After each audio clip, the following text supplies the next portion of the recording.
ইনকিলাব মঞ্চের মুখপাত্র ওসমান হাদী হত্যার ঘটনায় হামলাকারীর দুই সহযোগী ভারতে গ্রেফতার হয়েছে বলে জানিয়েছেন ডিএমপির অতিরিক্ত police commissioner S N. Nazrul Islam.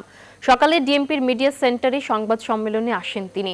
Hadi হত্যার ঘটনায় দায়ের হওয়া মামলার তদন্তের অগ্রগতি জানাতে এর আয়োজন করা হয়। ডিএমপির অতিরিক্ত কমিশনার জানান, ৫ আগস্টের ক্ষতিগ্রস্তরা হাদী হত্যায় জড়িত বলে ধারণা করছে পুলিশ। আগামী ৭ থেকে ১০ দিনের মধ্যে মামলাটির চার্জশিট দেওয়া হবে বলেও জানান তিনি।